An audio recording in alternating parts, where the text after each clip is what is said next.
प्रिय मित्रों, नमो नमः। संस्कृत कौमुदी में आप सभी लोगों का स्वागत है। मित्रों, हम लोग अध्ययन कर रहे हैं मेघदूतम का यूपी टीजीटी शिक्षक भर्ती 2022 के पाठ्यक्रम के अनुसार, और इस समय मेघदूतम के अंतर्गत उत्तर मेघ का अध्ययन चल रहा है। और हम लोग कल की कक्षा तक इस उत्तर मेघ के क्रमशः 8 श्लोकों तक का अध्ययन कर चुके हैं, और अब आज की कक्षा का इस 9वें श्लोक से अध्ययन प्रारंभ करना है। तो आप सभी लोग अपनी पुस्तक उत्तर मेघ और अपना नोट्स लेकर के तैयार हो जाइए मित्रों, हम लोग अध्ययन प्रारंभ करते हैं। और हाँ मित्रों, हमारे कुछ भाई बहन, कुछ मित्रगण कहते हैं कि सर उत्तरामचरितम पढ़ाइए, सर अभिज्ञान शाकुंतलम पढ़ाइए। तो उनसे मेरा नम्र निवेदन है कि आप लोग धैर्य रखें।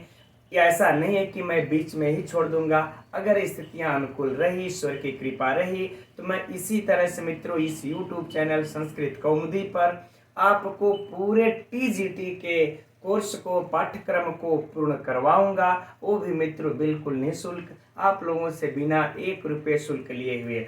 और आप लोग देख रहे होंगे मित्रों कि यह बराबर कक्षाएं आप लोगों की चल रही है। नीति शतकम ग्रंथ समाप्त हो चुका है ना। उत्तर मेघ भी समाप्त हो, अरे पूर्व मेघ भी समाप्त हो चुका है, उत्तर मेघ चल रहा है, और उधर व्याकरण की भी कक्षा सुबह में चल रही है। ठीक, तो थोड़ा सा धैर्य रखें, अभी समय है। धीरे धीरे हम लोग कोर्स को, पाठ्यक्रम को अवश्य पूर्ण कर लेंगे।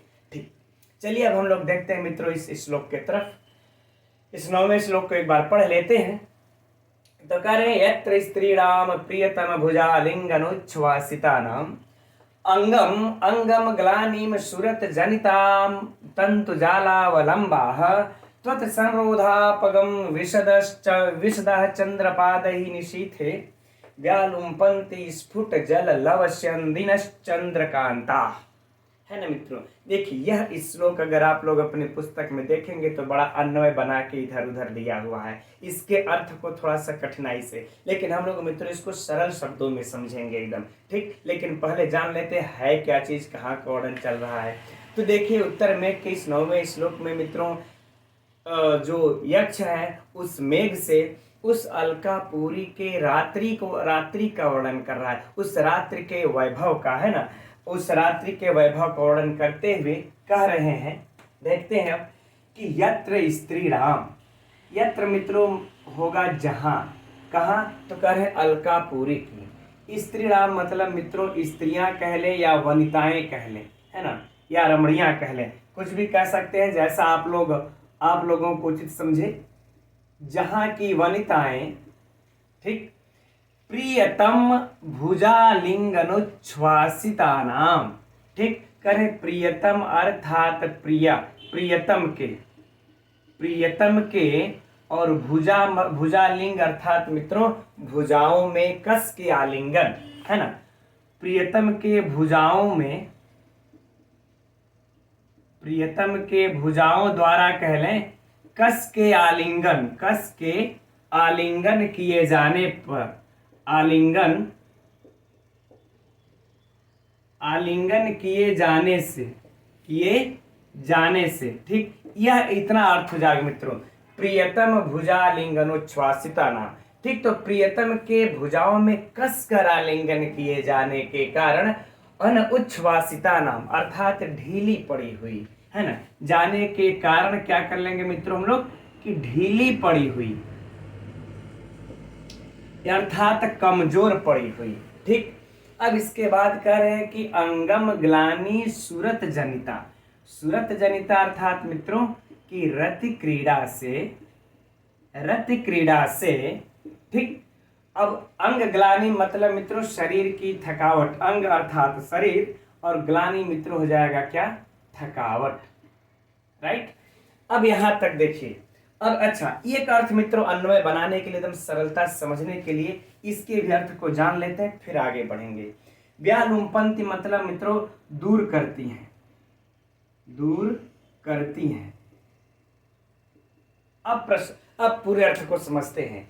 करे जहां की वनिताएं अर्थात उस अलकापुरी की स्त्रियां या वनिताएं प्रियतम के भुजाओं में कस के आलिंगन किए जाने के कारण ढीली पड़ी हुई, है ना, ढीली पड़ी हुई, और कह रहे हैं कि रति क्रीड़ा से शरीर की थकावट को दूर करती है।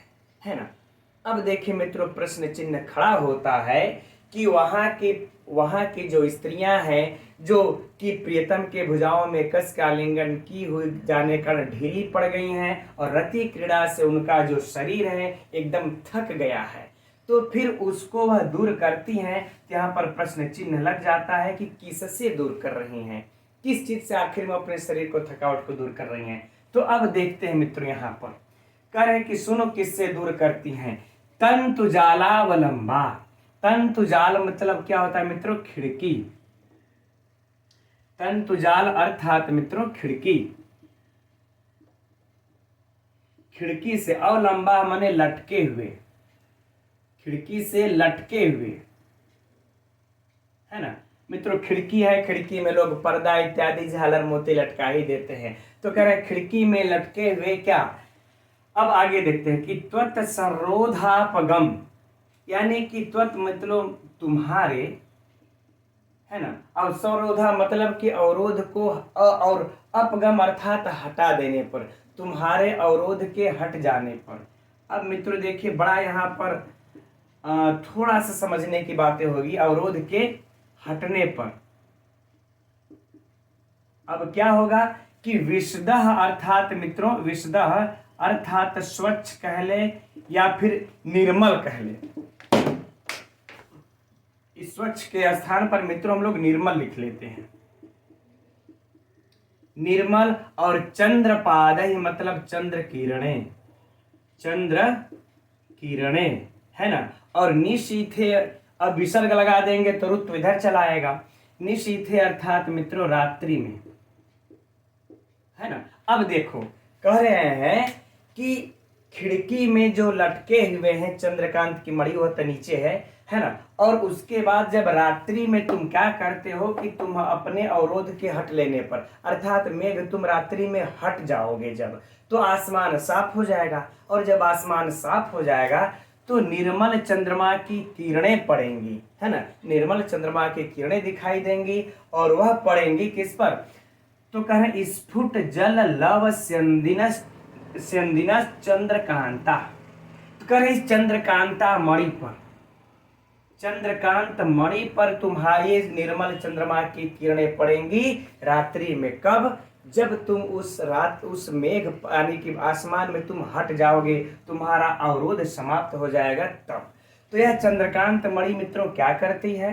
तो कह रहे स्फुट मतलब स्वच्छ, और जल अर्थात मित्रों जल को, जल लव स्यंदिना अर्थात जल की बूंदे, है ना। जल की बूंदे, स्यंदिना मतलब टपकती हैं,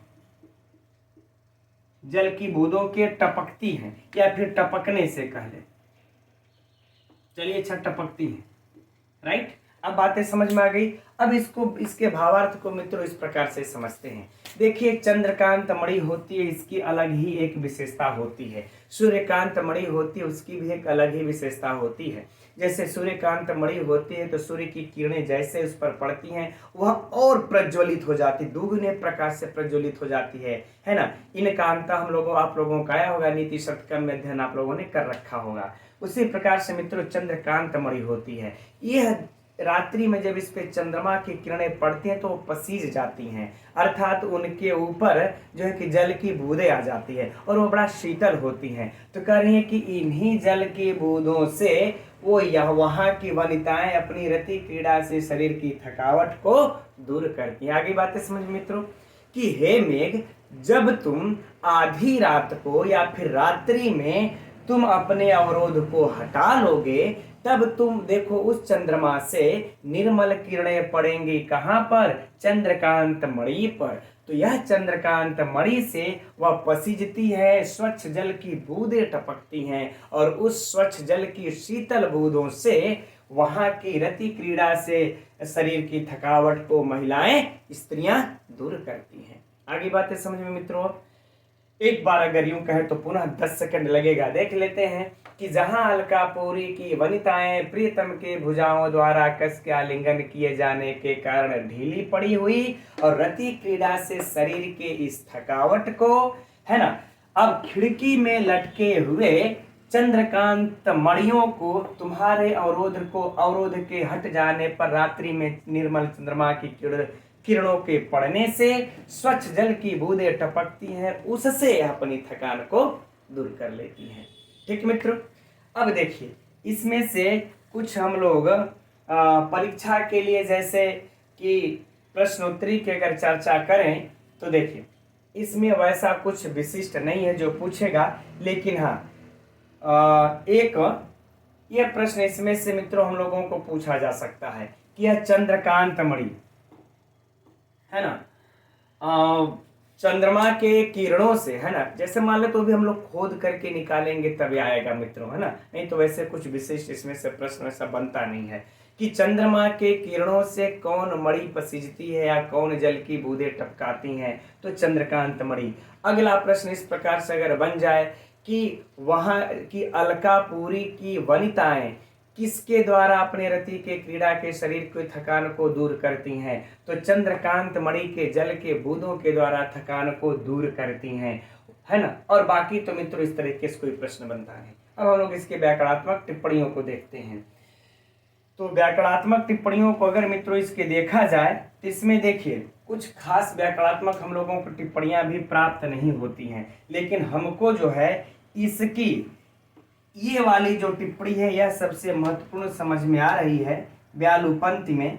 ठीक, इसको आप लोग नोट ये कर लीजिए, बी उपसर्ग लगा लीजिए और फिर धन आ उपसर्ग लगाइए, फिर लुप धातु लगा लीजिए और उसके बाद मित्रों यहाँ पर जो है कि झी लगा लीजिए, है ना, बी आ लुप और झी लगा लेते हैं हम लोग, लट झी। ठीक है,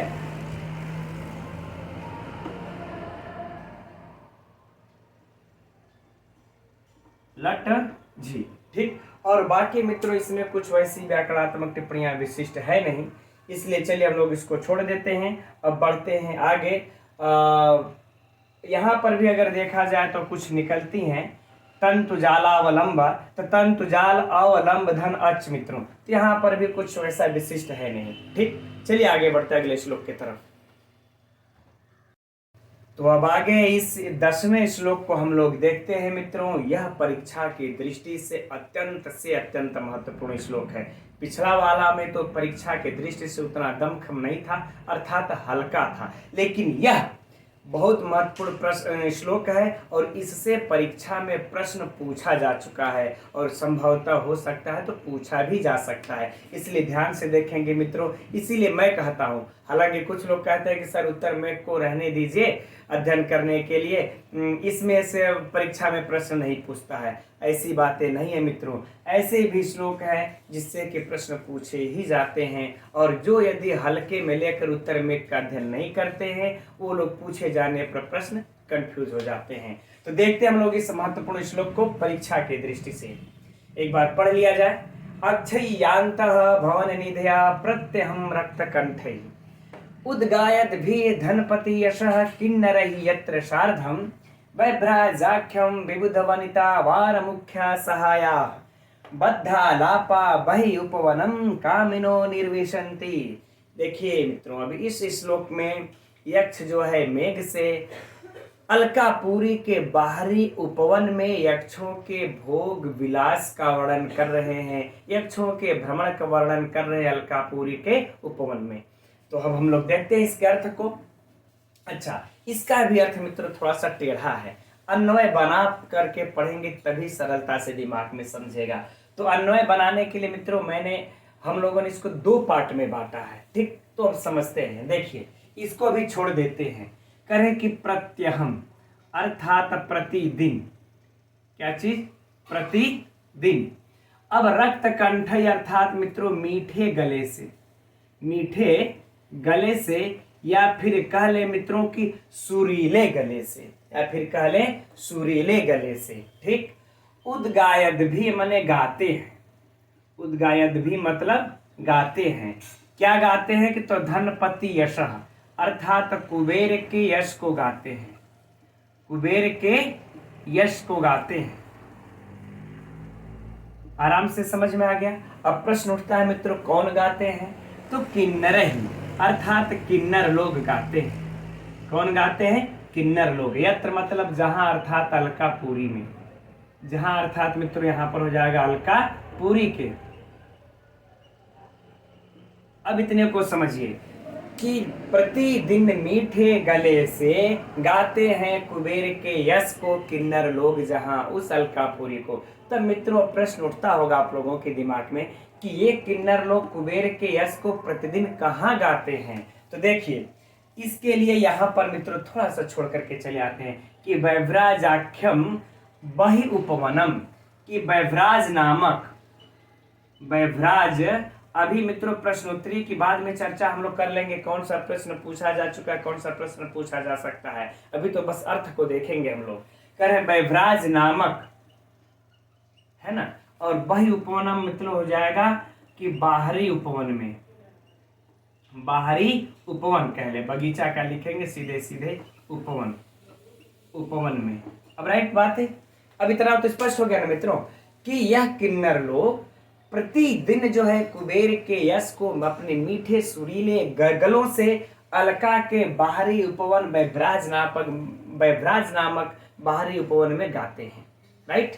अब वह गाते हैं तो उसको सुनने के लिए वहां पर जाता कौन है, उसको प्रतिदिन वहां पे टहलता कौन है, अब देखते हैं। कह रहे इसको सुनने के लिए कौन जाता है, तो कह रहे कि अक्षयांतः भवन निधया, है ना, अक्षयांतः, अक्षय अर्थात मित्रों कभी न समाप्त होने वाला, अर्थात कह ले मित्रों अथाह, जिसको कह लेते हैं, या फिर कह ले मित्रों हम लोग थोड़ा सा शब्दावलियों में कि अपार धन संपत्ति वाले, जिसके अंदर, इसका अर्थ मित्रों थोड़ा लंबा होगा कि जिसके अंदर अपार धन संपत्ति हो ऐसे। ठीक, तो अपार संपत्ति वाले, बस शॉर्ट में हम लोग यही समझ लेते हैं, है ना। भवन निधया, ऐसा भवन जिसके अंदर अक्षय कभी न समाप्त होने वाली संपत्ति हो, कह अपार संपत्ति वाले। और कह रहे कि आगे, अच्छा इसको मित्र थोड़ा सा हम अच्छा दूसरे रंग में लिख देंगे तो आप लोगों को समझने में सरलता होगी। अपार संपत्ति वाले, और कह रहे कि विबुध वनिता वार मुख्या सहाया, विबुध वनिता मतलब मित्रों देवतुल्य कह ले, देवतुल्य, वनिता अर्थात मित्रों कह ले कि स्त्री या वनिता, और वार का मित्रों अर्थ होता है कि वेश्या, क्या होता है, वेश्या, और मुख्य का मतलब हो जाएगा मित्रों प्रमुख, सहाया मतलब उससे समन्वित कह ले, है ना, समन्वित या उसके साथ में। ठीक, तो कह रहे हैं कि एक तो ये हो गया, इनका विशेषण है देखिए कि अपार संपत्ति वाले और देवतुल्य मुख्य वेश्या स्त्रियों को साथ में लिए, सार्धम अर्थात साथ में यहाँ कर लेंगे, समन्वित यानी कि युक्त यहाँ कर ले, युक्त साथ में। और कौन कह रहे साथ में, बद्धा लापा, बातचीत करते हुए, बातचीत करते हुए या बातचीत में मग्न, बातचीत में मग्न। कामिनो मतलब कामी लोग, कामी लोग, है ना। और निर्विशंति, निर्विशंति अर्थात मित्रों कह ले हम लोग आनंद लेते हैं, आनंद लेते हैं। अब आगे बात समझ में ना मित्रों कि वहां पर कौन आनंद लेता है, ये जो लोग, ये लोग जो है किन्नर लोग, एक अलका, अब इस तरह सीक्वेंस समझ लीजिए कि यह अलका नगरी है, अलका नगरी के बाहर एक उपवन है ना, जिसका नाम है वैव्राज, और इसमें प्रतिदिन जो है कि यह किन्नर लोग जा करके वह अपन कुबेर के यश को मीठे गलों से गान करते रहते हैं। और उसी वैव्राज नामक उपवन में यह वेश्या, यह कौन लोग, तो कह रहे कि अपार संपत्ति वाले वहां के अलकापुरी के यक्ष लोग, और कह रहे वो यक्ष लोग देवतुल्य स्त्री को, प्रमुख स्त्री वेश्याओं को साथ में ले करके वहां पर बातचीत करते हुए टहलते रहते, इस प्रकार से बातचीत करते हुए टहलते हुए कामी पुरुष आनंद लेते हैं। कौन लेते हैं, कामी पुरुष आनंद लेते हैं। अब जो उस प्रकार के यूं कह ले मित्रों कि प्रेमी प्रेमिका होते हैं, कामी होते हैं, वही जो है कि उपवन में जाते हैं, अन्यथा जो खेती गृहस्थी में व्यस्त है, अब हम आप जैसे लोग तैयारी में व्यस्त हैं, नौकरी के चक्कर में पड़े, तो थोड़ा वैव्राज नामक उपवन में घूमने का समय है। ठीक, तो सिंपल सी बातें हो गई। अब हम समझ रहे मित्रों कि अर्थ, चलिए अच्छा एक बार हम लोग बोल ही लेते हैं। ठीक, कह रहे हैं कि वहां अलकापुरी में प्रतिदिन मीठे गलों से किन्नर लोग कुबेर के यश को वैभराज नामक बाहरी उपवन में गाते हैं, जहां पर अपार संपत्ति वाले और देवतुल्य स्त्री के ये प्रमुख वेश्या स्त्रियों से समन्वित साथ में लिए हुए बातचीत में मग्न कामी पुरुष आनंद लेते हैं। अब प्रश्न सुनिए मित्रों, परीक्षा का मुख्य हम लोगों का यही है इस श्लोक का। तो मुख्य मित्रों इस श्लोक का यह है पहला नाम कि अलकापुरी के बाहरी उपवन का क्या नाम है। अलकापुरी के बाहर में जो उपवन है इसका क्या नाम है मित्रों, तो वैभराज नाम है। और यह मैंने प्रश्नोत्तरी में भी इसको रखा था और इसमें बहुत सारे लोगों ने हमने देखा। इसका एक और नाम है मित्रों इस उपवन का चैत्र रथ, है ना, चैत्र रथ, यह भी याद रख लीजिए, यह दोनों नाम है ना। अगर मान लेते हैं आप लोगों को वैभराज तो श्लोक में मिलता है और चैत्र रथ जो है और भी इसकी टिप्पणियों में देखेंगे और नाम भी मिलता है। तो उसमें प्रश्नोत्तरी में हमने देखा बहुत से लोग इस चैत्ररथ नाम को नहीं जान रहे थे और परीक्षा में यह वैभराज नामक को तो पूछा जा चुका है ना, कि बाहरी उपवन में क्या नाम था, यही टीजीटी में मित्रों पूछा हुआ है। हो सकता है एक बार इस बार वैभराज ऑप्शन में न दे, चैत्ररथ दे दे। तो याद रहे मित्रों यह दोनों नाम है, जैसे भी प्रश्न को पूछे छोड़ना नहीं है। अब आगे यह प्रश्न एक जो कि बहुत महत्वपूर्ण परीक्षा में पूछा जा चुका है। ऐसे ही मित्रों, ऐसे ही हम लोगों को, अब जरूरी नहीं कि हर श्लोक में से प्रश्न हम लोगों को प्राप्त हो ही जाए, जैसे पहला श्लोक में से कुछ वैसा विशिष्ट प्राप्त नहीं हुआ, लेकिन ऐसे ही हम लोग कुछ एक एक प्रश्नों को एकत्रित करते हैं, समझते हैं, पढ़ते हैं, तभी परीक्षा में हम लोग चयन हो पाते हैं। ठीक, अब आगे देखिए अगला प्रश्न है कि इस तरह से कि बाहरी अलकापुरी के बाहरी उपवन में कौन आनंद लेते हैं, कौन आनंद लेते हैं, किन्नर लोग आनंद लेते हैं। विकल्प सुनिए कितना सुंदर सुंदर विकल्प, किन्नर लोग आनंद लेते हैं, कि कुबेर आनंद लेते हैं, कि कामी लोग आनंद लेते हैं, बताइए। या उपयुक्त मतलब या इनमें से कोई नहीं, चाहे और यक्षिणी भी दे दे कि यक्षिणियां लोग आनंद लेती हैं, तो नहीं, यहाँ पर मित्रों न कुबेर आनंद ले रहे हैं न किन्नर आनंद ले रहे हैं। यहाँ पे आनंद कौन ले रहे हैं इस बाहरी उपवन में, कामी पुरुष आनंद ले रहे हैं। एकदम स्पष्ट है अर्थ को। ठीक, चलिए अब यह दो प्रश्न हो गया। अगला प्रश्न कि उनके बाहरी उपवन में, है ना, अर्थात वैभराज नामक उपवन में किन्नर किसके यश का गान करते हैं, यह भी प्रश्न पूछा जा चुका है मित्र, ध्यान रहे। वैभराज नामक उपवन में यश किसके यश का गान किन्नर किया करते हैं, कुबेर के यश का गान या कामी पुरुषों के यश का गान या फिर यक्ष के यश का गान या फिर शिव के यश का गान। तो देखिए मित्रों वहां किन्नर लोग इस कुबेर के यश का गान क्या करते हैं, स्पष्ट है, उद्गायत भी धनपति यश ही, है ना, धनपति यश, कि वहां कुबेर लोग वहां किन्नर लोग धनपति कुबेर के यश का गान करते हैं। ठीक, अब अगला प्रश्न सुनिए, है ना, कि कुबेर के यश का गान इस बाहरी वैभराज नामक उद्यान में कौन करता है। पलट दिया जाए प्रश्न को कि इस वैभराज नामक उद्यान में इस कुबेर के यश का गान कौन करता है, किन्नर करते हैं कि कामी पुरुष गाते हैं कि यक्ष लोग कुबेर के यश को गाते हैं। कह रहे नहीं भाई, यहाँ पे कुबेर के यश का गान कौन गाता है, किन्नर लोग गाते हैं। देखिए मित्रों किन्नर और यक्ष में अंतर होता है। किन्नर देखिए वह होते हैं जो देवताओं या यक्षों के यशों का गान करते हैं। कहा जाता है कि इनका जो शरीर होता है पुरुष का होता है, मुख जो है घोड़े का होता है। ठीक, तो अब हम समझते हैं मित्रों कि यह आप लोगों का श्लोक साहित्य के दृष्टि से बहुत बहुत महत्वपूर्ण प्रश्न है। इस श्लोक को चूकिएगा मत। ठीक, अब इसमें विशेष विशेषण देख लेंगे मित्रों। तो कामी देखिए इसका यह विशेषण हो जाएगा, है ना। अपार संपत्ति वाले कौन है, कामी लोग हैं। देवतुल्य स्त्रियों को साथ में लिए हुए कौन है, तो कामी लोग हैं, है ना। बातचीत में मग्न कौन है, तो कामी लोग हैं। तो यह इसका विशेषण, यह इसका विशेषण और यह इसका विशेषण हो जाएगा। अब बात करेंगे मित्रों हम लोग इसमें यदि अलंकार का, तो उदात्त अलंकार का है। यह मित्रों बड़ा ही महत्वपूर्ण श्लोक है, इसलिए इसका कुछ भी मत छोड़िए आप लोग, ठीक है। और हम लोग भी नहीं छोड़ेंगे। चलते हैं इसकी व्याकरणात्मक टिप्पणी को देखते हैं। इस श्लोक की व्याकरणात्मक टिप्पणियां भी मित्रों उतना ही परीक्षा की दृष्टि से महत्वपूर्ण है जितना कि साहित्य का था। तो देखते हैं इसके व्याकरणात्मक टिप्पणी को। कर है अक्षय्यांत, अक्षय न क्षय अक्षय, तो यहाँ पर मित्रों क्या हो जाएगा, नए तत्पुरुष समास, स्पष्ट। अब कह रहे हैं कि अंतर्भवन है ना, अंतर्भवन, भवना नाम अंतः इति अंतर्भवन, भवना नाम अंतः इति अंतर्भवन। तो मित्रों यहाँ पर क्या हो जाएगा, अव्ययी भाव समास है ना, अव्ययी भाव समास से एकदम नोट कर लीजिएगा। अक्षयंतः में अक्षय में नए तत्पुरुष और अंतर्भवन में अव्ययी भाव समास। अब फिर इन दोनों का मिलाकर के इस निधिया के साथ समास हो गया तो बहुव्रीहि समास, क्योंकि यह ठहरा विशेषण। ठीक, आगे बातें समझ में। अब प्रत्यहम, अब ये भी मित्रों कई बार हम समझ रहे हैं, परीक्षाओं में कई बार पूछा गया होगा है ना, कि अहनि अहनि इति प्रत्यहम, अहनि अहनि इति प्रत्यहम। मित्रों यहाँ भी क्या हो जाएगा, अव्ययी भाव समास, एकदम नोट कर लीजिएगा, कहना न पड़े।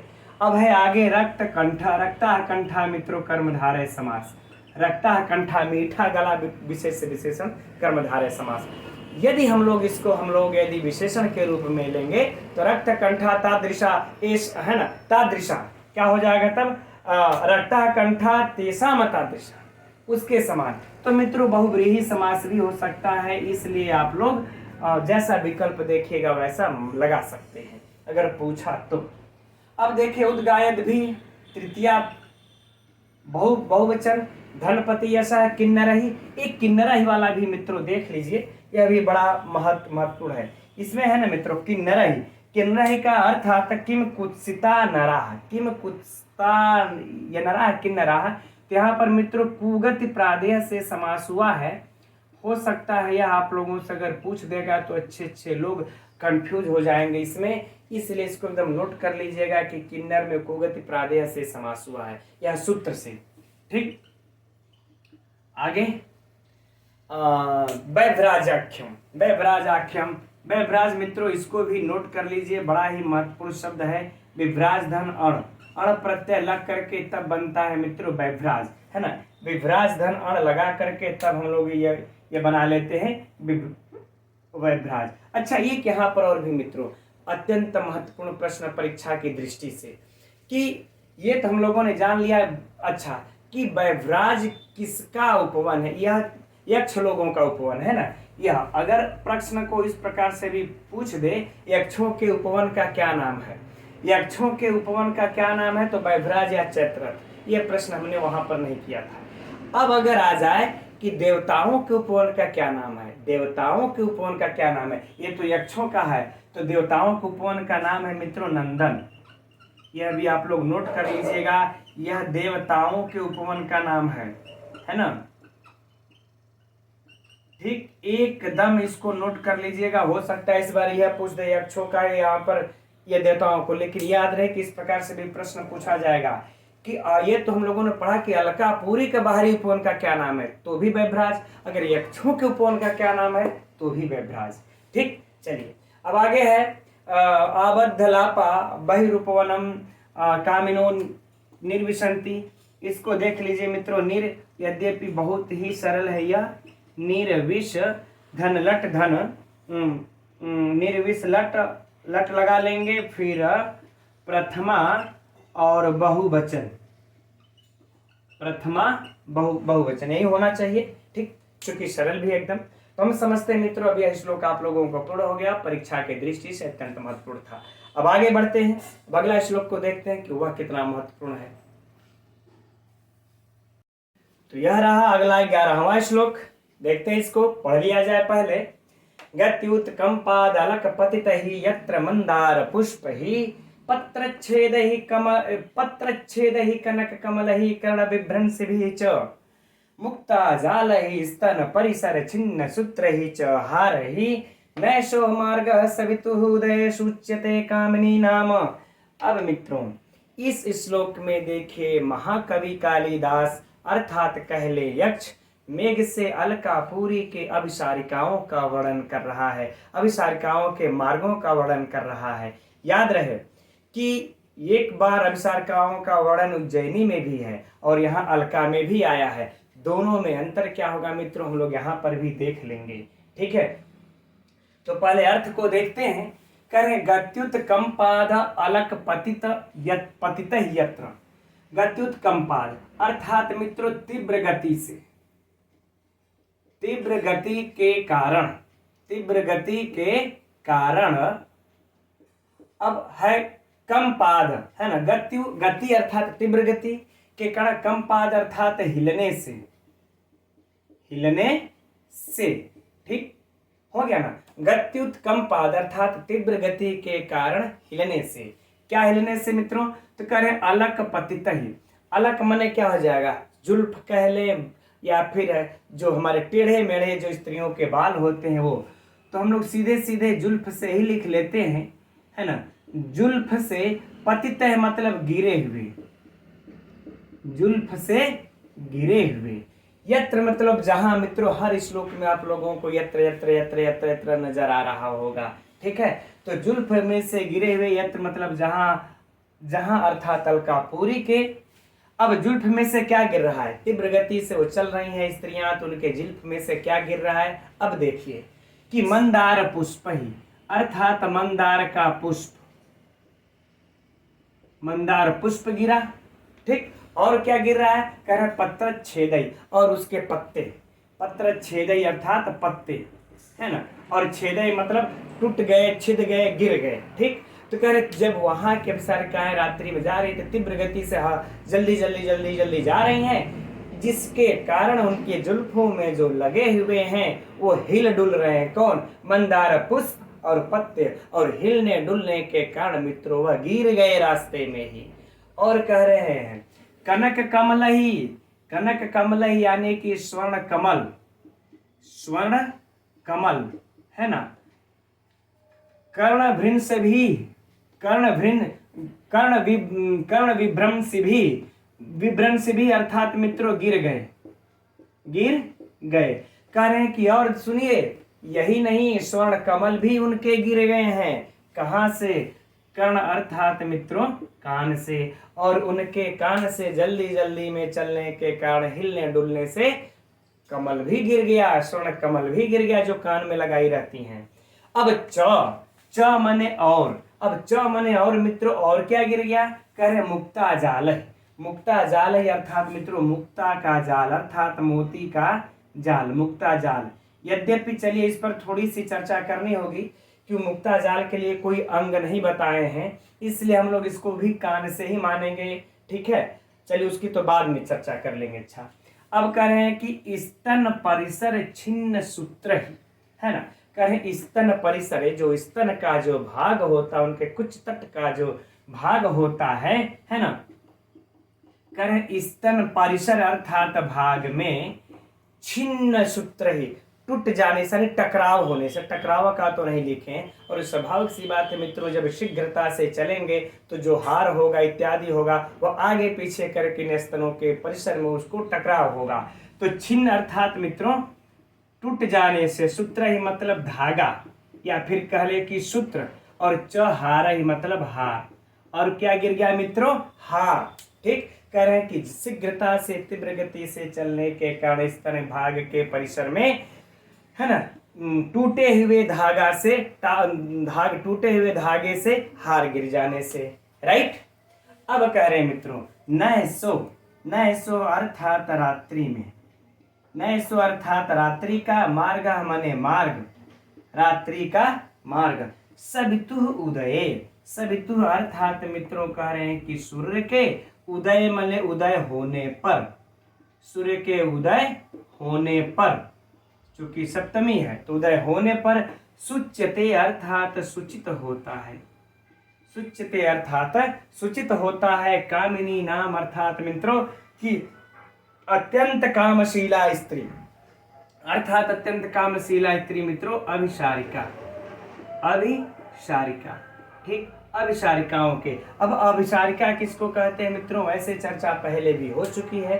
अभिसारिका स्त्री उससे कहते हैं मित्रों जो काम के वशीभूत होकर के, या तो फिर वह रमण करने के लिए प्रेमी को अपने पास स्वयं बुला लेती है, या फिर वह उसके पास स्वयं जाया करती है, उसको कहते हैं अभिसारिका। तो यह अभिसारिका देखिए, इनके रात्रि का मार्ग सूर्य के उदय होने पर सूचित होता है। अब सिंपल सी बात है मित्रों, अर्थों को समझ ले गए होंगे वैसे आप भी। चलिए एक बार हम लोग पुनः देख लेते हैं। देखिए अभिसारिकाएं जो वहां की हैं रात्रि में कहाँ जा रही हैं, रमण करने के लिए अपने प्रेमी के घर। और जब वहां जा रही हैं रात्रि में तो उनके वह जो मार्ग होता है तो कब पता चलता है, सुबह पता चलता है कि सूर्य के उदय होने पर किस रास्ते से कोई कामिनी अभिसरण करने के लिए, रमण करने के लिए गई थी। लेकिन कैसे पता चलता है, क्योंकि मित्रों उनके तीव्र गति होने के कारण और हिलने डुलने के कारण उनके जुल्फ से मंदार पुष्प गिर जाते हैं और पत्ते गिर जाते हैं। इसके कारण सुबह जब देखता है उस रास्ते में आदमी तो पता चल जाता है। और उसके बाद करें कि उनके कान से स्वर्ण कमल गिर जाते हैं और सुबह जब वह स्वर्ण कमल जब दृष्टिगत होते हैं तो इससे पता चलता है इस मार्ग से कोई कामिनी गई है। और फिर कह रहे हैं मुक्ता जाल, मुक्ता जाल भी गिर जाता है, लेकिन मुक्ता जाल के लिए कोई अंग नहीं बताए हैं मित्रों। तो यहाँ पर मुक्ता जाल को भी हम लोग कान से ही मान लेंगे, क्योंकि मुक्ता जाल कान से ही स्वर्ण कमल और मुक्ता जाल दोनों गिर जाते हैं।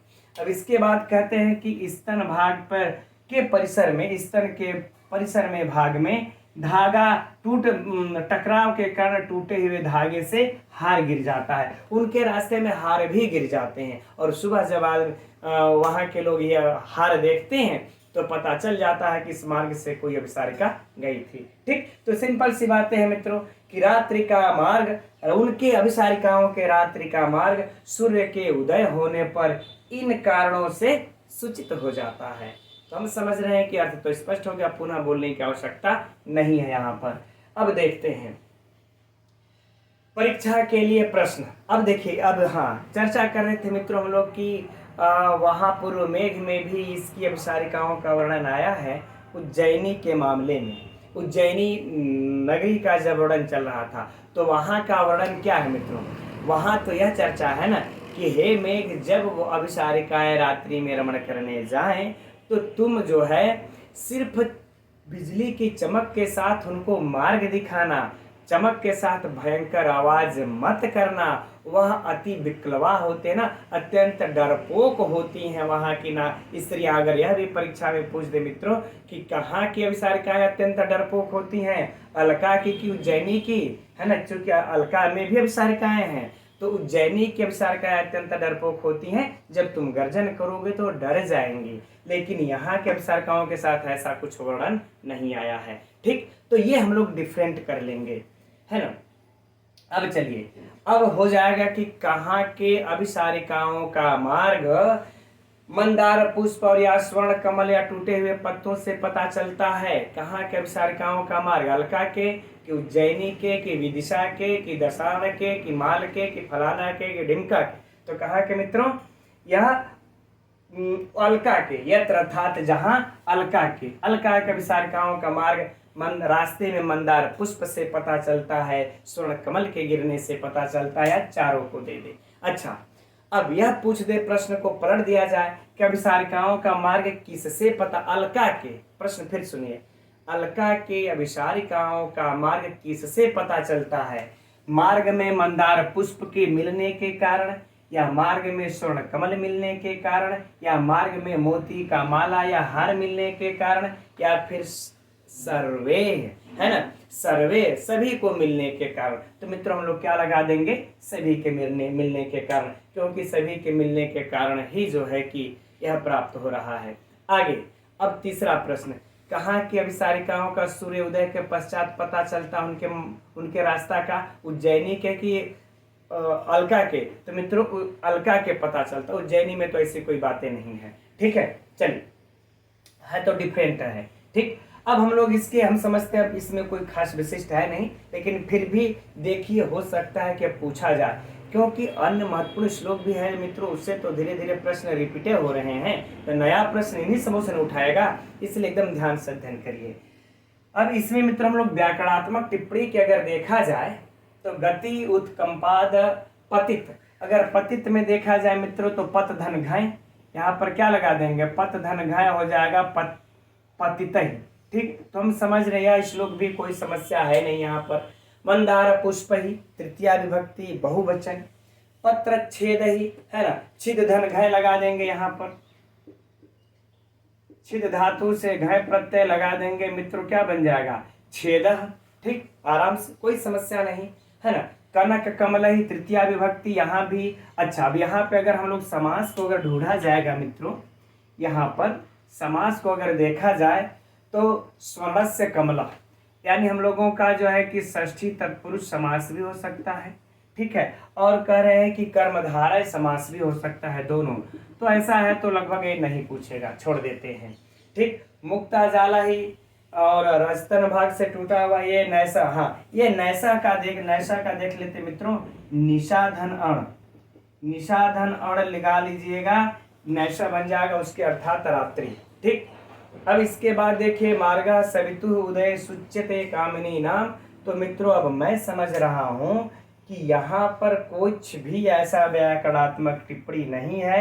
हाँ, ये अगर थोड़ा सा अगर देख लेंगे तो यहाँ पर भी प्राप्त हो रहा है कर्ण विभ्रंश भी, है ना, विभ्रंश भी, यानी कि मित्रों विभ्रंशणीनि प्रत्यय लगा देंगे। वि धन भ्रंश और धन मित्रोड़ीनी प्रत्यय लगा देंगे, फिर हम लोग क्या कर लेंगे? सुवादि की उत्पत्ति कर लेंगे, विभ्रंश भी बन जाएगा। ठीक, तृतीया विभक्ति के बहुवचन में।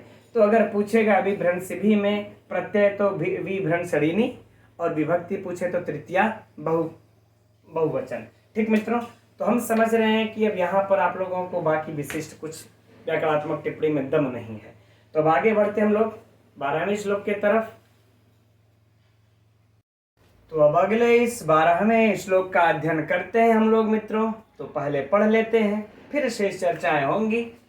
तो वासः चित्रम मधु नयनयो विभ्रमादेश दक्षम पुष्पोदभेदम सह किसलय भूषणानां विकल्पान लाक्षा रागम चरण कमल न्यास योग्यम च यस्याम एकः सूते सकलम अबला मंडलम कल्पवृक्ष। अब इस श्लोक में मित्रों यक्ष मेघ से वहाँ के कल्प वृक्ष जो सामग्रियों को वहाँ प्रदान करता है, उन लोगों को प्रस्तुत करता है, उत्पन्न करता है, उसके बारे में चर्चा कर रहे हैं। ठीक, तो अलकापुरी में वह कल्प वृक्ष क्या क्या देता है, आइए देखते हैं मित्रों हम लोग। अब इस श्लोक में कह रहे हैं कि वासः चित्रम, वासः चित्रम, वह कल्प वृक्ष तो मित्रों लास्ट में है ना। तो वह कल्प वृक्ष हल्का के लोगों को चित्रम अर्थात मित्रों रंग बिरंगा, रंग बिरंगा क्या देता है? वासा मतलब मित्रों कपड़ा, या फिर कपड़ा ठीक नहीं लगेगा, वस्त्र कर लेते हैं। क्या देता है? वस्त्र। करे वह कल्प वृक्ष वहां पर लोगों को रंग बिरंगा वस्त्र देता है। और क्या देता है मित्रों? कह रहे मधु, मधु अर्थात मित्रों कह ले मधु कह ले चाहे मदिरा कह ले, वह कल्प वृक्ष वहां के लोगों को मदिरा भी देता है। लेकिन मदिरा कैसी देता है? जैसे वस्त्र देता है तो रंग बिरंगा देता है, अब मदिरा दे रहा है तो मदिरा में कैसा मदिरा दे रहा है? कह रहे नयनयोः विभ्रमादेश दक्षम, कह रहे नयनयोः अर्थात नेत्रों को, नेत्रों को विभ्रम, है ना, नेत्रों को विभ्रमादेश यानी विभ्रम की शिक्षा देने वाला, दक्षम अर्थात दक्ष, विभ्रम की शिक्षा देने वाला, विभ्रम की शिक्षा देने वाला मधु देता है। मित्रों होगी ऐसी कोई मधु उस समय में जो कि पी लेने के बाद नैनों में कुछ और लालिमाएं आ जाती होंगी, कुछ और मस्ती छा जाती होंगी, ऐसे गुणों की अर्थात विभ्रमों की, नेत्रों को विभ्रमों की शिक्षा देने वाला वह मधु देता है। कौन? कल्प वृक्ष। देखिए दो चीजों को दे लिया, ध्यान में देते चलते गिनते चलिए, एक चीज दिया है, दूसरा तीसरा क्या दे रहा है? पुष्पोद भेदम सह किसलयहि, किसलयहि अर्थात मित्रों पल्लव से युक्त, पल्लवों से युक्त, पल्लवों से युक्त क्या देता है? तो कह रहे हैं कि पुष्पोद भेदहि अर्थात खिले हुए पुष्प, खिले हुए पुष्प, है ना मित्रों। अब पुष्प और भी खूबसूरत हो जाते हैं और भी सुंदर हो जाते हैं, है ना, और भी आकर्षक हो जाते हैं जब उनके साथ, उस पुष्प के साथ उनके नौ पल्लव भी लगे हुए होते हैं। ठीक, तो कह रहे हैं कि जो कल्प वृक्ष है वह पल्लवों से युक्त खिले हुए पुष्प को देता है ना, पल्लवों से युक्त या पल्लवों के साथ, सह कह ले, उसी के लिए आया है। और कह रहे और क्या देता है? करे भूषणानाम विकल्पान। विकल्पान मतलब जहां पर मित्रों विकल्प हो अर्थात अनेक प्रकार के, है ना। तो क्या हो जाएगा मित्रों, अनेक प्रकार के, अनेक प्रकार के क्या देता है, भूषणानाम अर्थात मित्रों आभूषण को, अनेक प्रकार के आभूषण को वह देता है। कौन, कल्प वृक्ष। ठीक, अब देखते हैं आगे मित्रों हम लोग कि लाक्षा रागम, और कह रहे कि लाक्षा राग भी देता है। लाक्षा राग का अर्थ होता है मित्रों महावर, कह रहे और क्या दे रहा है, महावर दे रहा है। और यह महावर अब किसके योग्य है, कहां पर लगता है मित्रों, करे चरण कमल न्यास योग्यम, अर्थात कमल के समान, कमल के समान चरणों में, कमल के समान चरण में लगाने योग्य, लगाने योग्य, है ना। हो गया, कमल के समान चरण में लगाने योग्य क्या देता है मित्रों, महावर देता है। और करे च यस्याम, च यस्याम, च मतलब और, तो और हम लोग च को पहले लगा लेंगे, इधर चलाएगा। अब यस्याम मतलब मित्रों जिस अलकायाम, यस्याम, यस्याम अर्थात अलकायाम, अर्थात मित्रों कह लेंगे अलकापुरी, अलकापुरी के, अलकापुरी में यहाँ पर मित्रों क्या बच जाएगा, जब म निकाल लेंगे तो एक, एक अर्थात मित्रों हो जाएगा एक, सूते अर्थात उत्पन्न करता है, उत्पन्न करता है ना। अब कह रहे हैं कि सकलम अबला मंडनम, सकलम अर्थात मित्रों संपूर्ण, अब अबला अर्थात मित्रों स्त्रियों के, स्त्रियों के, मंडनम अर्थात मित्रों की सुसज्जित करने वाला, अलंकृत करने वाला, अलंकृत करने के लिए, है ना। करें स्त्रियों को संपूर्ण अलंकृत करने वाली वस्तुओं को उत्पन्न करता है मात्र एक कल्प वृक्ष, एक कल्प वृक्ष, एक ही कल्प वृक्ष, यस्याम अर्थात अलकापुरी में, अलकापुरी मित्रों एक ही कल्प वृक्ष, दो चार ठो नहीं है, एक ही कल्प वृक्ष है जो कि सूते मने उत्पन्न करता है। क्या उत्पन्न करता है, संपूर्ण स्त्रियों को अलंकृत करने वाले वस्तुओं को वह उत्पन्न करता है। अब ऊपर भी देख लेते हैं क्या क्या उत्पन्न करता है मित्रों एक बार पुनः। तो कह रहे हैं कि यह अलकापुरी में, उस अलकापुरी में मात्र एक ही कल्प वृक्ष जो है वहां के लोगों को रंग बिरंगा वस्त्र देता है, और नेत्रों को विभ्रम की शिक्षा देने वाला मधु देता है, और पल्लवों से युक्त खिले हुए पुष्प देता है, और अनेक प्रकार के आभूषण देता है। और कह रहे हैं कि पैरों में लगाने योग्य, कमल के चरण, कमल के समान चरणों में लगाने योग्य महावर देता है। ठीक, इस प्रकार से मित्रों काउंट कर ले हम लोग, है ना। क्या, अच्छा महावर देता है इस अलकापुरी में एक ही कल्प वृक्ष। तो मित्रों हम समझ रहे, अब ये तो स्पष्ट हो गया, पुनः इसके अर्थ को बोलने की कोई आवश्यकता नहीं है। अर्थात अलकापुरी में एक ही कल्प वृक्ष है जो कि वहां के लोगों को ये सब वस्तुएं प्रदान करता है। अब काउंट कर लीजिए, इसको गिन लीजिए, पहला वस्त्र, दूसरा मधु, तीसरा पुष्प, चौथा आभूषण, और पांचवा मित्रों महावर। तो प्रश्न पूछ दिया जाएगा कि अलकापुरी के कल्प वृक्ष, अलकापुरी के लोगों को कितने वस्तुएं प्रदान करता है मित्रों, तो 5 वस्तुएं प्रदान करता है यहाँ पर है। और ये छठों में है तो ये संपूर्ण अलंकार, इन सभी के लिए आ गया कि संपूर्ण अलंकार, पहनने के लिए वस्त्र, शरीर को ढकने के लिए दे ही दिया, और कह रहे हैं कि कान में लगाने के लिए कमल इत्यादि दे दिया, आभूषण दे दिया, चरण में लगाने के लिए महावर दे दिया। मित्रों यह 4 आभूषण प्रमुख होते हैं, तो यह चारों दे दिया। खैर मदिरा तो एक अलग की बात है, आभूषण में गिनती नहीं किया जाएगा। तो कह रहे ये सारे आभूषण जो है कि वहां के कल्प वृक्ष उसको दे देता है। तो इस प्रकार से मित्रों अब इसमें से प्रश्न ये चारों हो जाएगा। और ये मान लें कि इस प्रकार से अगर प्रश्न पूछ दिया जाए कि कहाँ के लोगों को कल्प वृक्ष सभी वस्तुएं प्रदान करता है, उज्जैनी के लोगों को, कि अलका के लोगों को, कि ब्रह्मावर्त के लोगों को, है ना मित्रों। तो अलका के लोगों को कल्प वृक्ष सभी वस्तुएं प्रदान करता है। हम समझ रहे मित्रों, अब ये श्लोक भी आप लोगों को साहित्य की दृष्टि से संपूर्ण हो गया।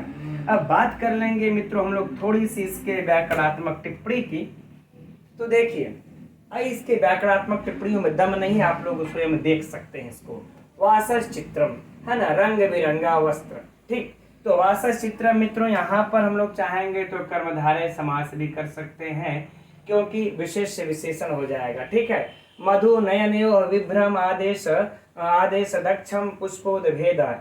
उद्भेद का बहुत, पुष्प का तो है उद्भेद, खिले हुए पुष्प, उद्भिद घय, इसका अगर हम लोग कर लेंगे विच्छेद मित्रों तो क्या हो जाएगा। अब इसी में देख लेते हैं, क्योंकि बहुत ज्यादा व्याकरणात्मक टिप्पणी है नहीं।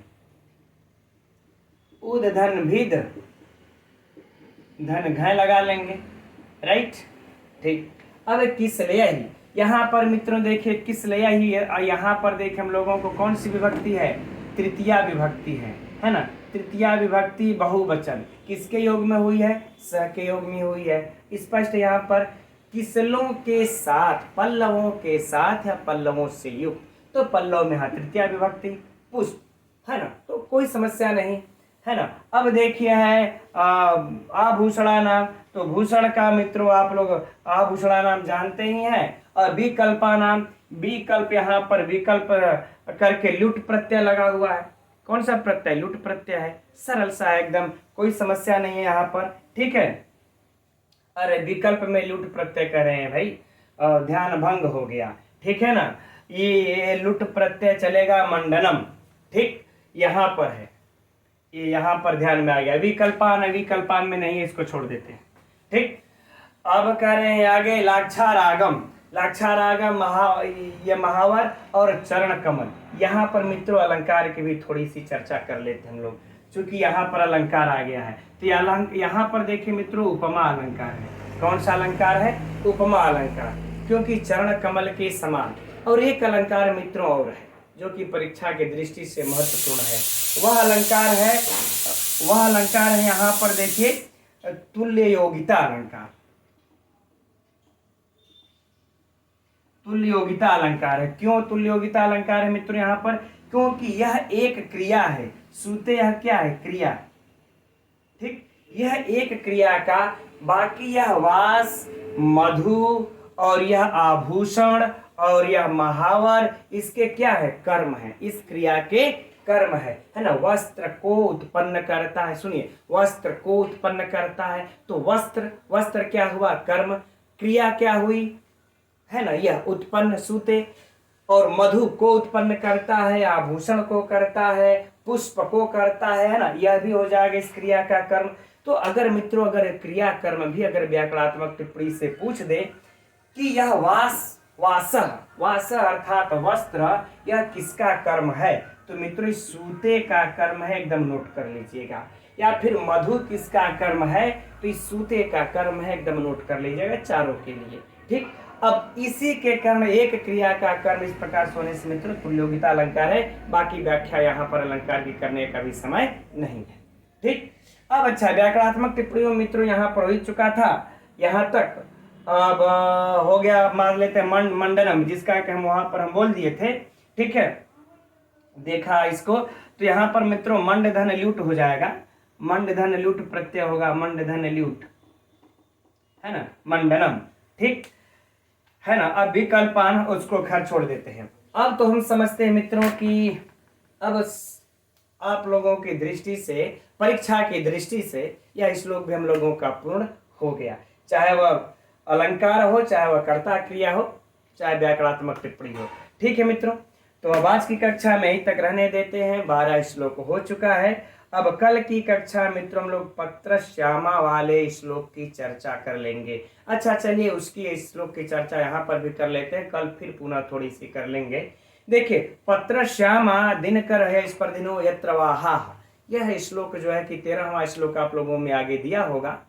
यह श्लोक कुछ हमारे भाई बहन कमेंट्स करते हैं कि सर ये तो पूर्व मेघ में है, उज्जैनी का है कि अलका का है, उस समय भी चर्चा चली थी। तो मित्रों यह जो श्लोक है यह देखिए अलका के लिए नहीं आया है, यह उज्जैनी के लिए आया है। आप लोग अपने से भी दिमाग लगा करके सोचिए ना, स्वयं ही सोच लीजिए कि जहाँ अलका नगरी में देव योनि के यक्ष लोग रहते हैं, वो अष्ट सिद्धियों से संपन्न है, वो जब चाहेंगे पल भर में आ सकते हैं, जा सकते हैं। उनको घोड़ा हाथी युद्ध करने की क्या जरूरत है योद्धाग्रण्य युद्ध, उनके पास योद्धाओं की क्या जरूरत है मित्रों।